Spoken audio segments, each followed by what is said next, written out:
শোনেন শোনেন শোনেন,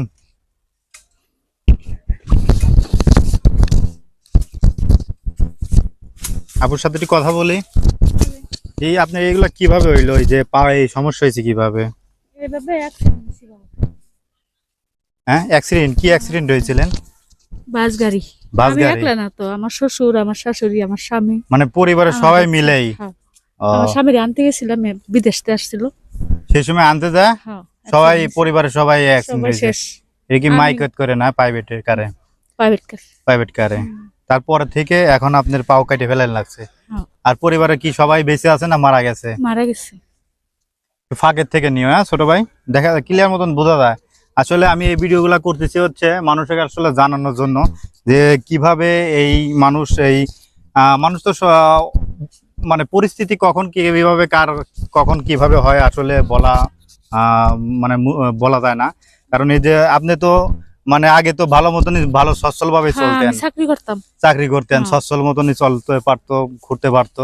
কিন্তু আসলে ওনার হলো এই মানে আমার এই কিছুদিন আগেও মনে করেন যে আমার ছেলেটা লিভার জন্ডিসে মারা গেছে। হাবিজি পাশ করা ছিল। এখন কি আপনি আমার এই এই ছেলেটা। নবীনগরে মানুষের থেকে সাহায্য হ্যাঁ। তুলে কি জীবন চলতেছে? হ্যাঁ। And তাও মানুষে দেয় না, মাফ করেন। খালি কয় মাফ করেন মাফ করেন। দেয় না মানুষ। কয় টাকা উঠছে আজকে? এই উঠছে কত টাকা? আজকে মনে করেন যে 1-1.5 টাকার মতন উঠছে। 100-150 টাকার মতন। এখন কি ফ্যামিলি নিয়ে চলা? আর আমার মা বাবা আছে তো, বৃদ্ধ হয়ে গেছে, ঘরে আমার দেখতে হয়। দেখতে হয়, নিজেরও চলতে হয়, নিজেও হ্যাঁ, তো হ্যাঁ। চলতে হয়। আর ছেলে মেয়ে কি করে? ছেলে তো মারা গেছে, মেয়েরা ও, পড়াইতেছে। ছেলে কি সেই গাড়ি অ্যাক্সিডেন্টে মারা গেছে? না না না, লিভার জন্ডিসে। লিভার হ্যাঁ, জন্ডিস হয়ে। ওরে মৌলানা পাশ করেছে। আর আপনার স্বামী এখন কি অবস্থা? আমার স্বামী, আমার শ্বশুর মারা গেছে না। একদম মারা গেছে সেই সময়? হ্যাঁ, শেষ। দেখেন পরিবারটা একবারে পুরা ধ্বংস হয়ে গেছে। আসলে আপনারা যারা এই যে নবীনগর স্মৃতিসৌধ বা বিভিন্ন জায়গায় ঘুরতে আসেন, ইনাদের আসলে যাই পারেন আপনারা আসলে কিছু দেওয়ার চেষ্টা করবেন। আমরা যতটুকু পারি আসলে ওনাদের চাই যে ভালো, মানে সবাই মিলে আসলে দিলে বাঁচবে না, একা দিলে সবাই বাইজে যায়, ঠিক আছে হ্যাঁ, না? হ্যাঁ। মানে আপনারা যদি যাই পারেন এনাদের আসলে হেল্প করবেন।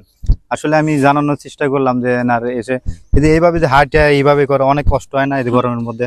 হ্যাঁ, কষ্ট হয়, যায় ভূগোলের থেকে চুলাও যায়। শুইলেও যায়। হুম। আসলে অনেক পরিশ্রম। তো কত টাকা প্রতিদিন কিরকম আর্নিং হয়? ওই 200-300, 400-500 এরকম হয়। এরকম মানে একদিনে একরকম? হ্যাঁ, একরকম। তাও আপনি অনেক ঘুরতে হয়। অনেক ঘুরতে হয়।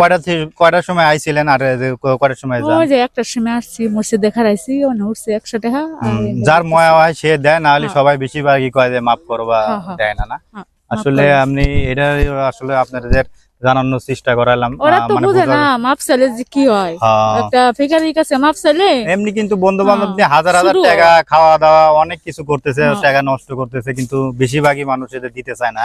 হুম। এরকম আসলে সবাই মিলে আপনারা যাই পারবেন কিছু দিবেন। আমার টাকা এখন দেখে কিছু আমি কয় টাকা দেবো কোন? আপনি যেহেতু করলাম, আমি 20 টাকা দিলাম। হ্যাঁ, খুশিয়া 20 টাকা দিলাম, ঠিক আছে? দোয়া করেন। আর আমি যেন আসলে যে ইউটিউব ফেসবুক ভিডিও টিডিও করি, ঠিক আছে, এখান থেকে যা আর্নিং হবো, ঠিক আছে, আমি চাইতেছি যে এখান থেকে 70% আমি যারা অসহায় মানুষ আছে, এই যে আপনাদের মতন যারা বিপদ হঠাৎ করে বিপদে পড়ে গেছে, ঠিক আছে, বা সবাই তো আর মানে হয় না, ঠিক আছে, যাই যে এনাদের আমি কিছু হেল্প করার জন্য দোয়া করেন। হ্যাঁ, আচ্ছা। আমার ভিডিও যারা লাইক কমেন্ট যদি যারা দেয়, ঠিক আছে, তারা তাদের বলেন যে একটু তাদের রাজু ভাইয়ের একটু লাইক কমেন্ট করেন। লাজু ভাইরে একটু রাইট কমেন্ট করেন। আচ্ছা, আল্লাহ হাফেজ। আচ্ছা, ভালো থাকেন।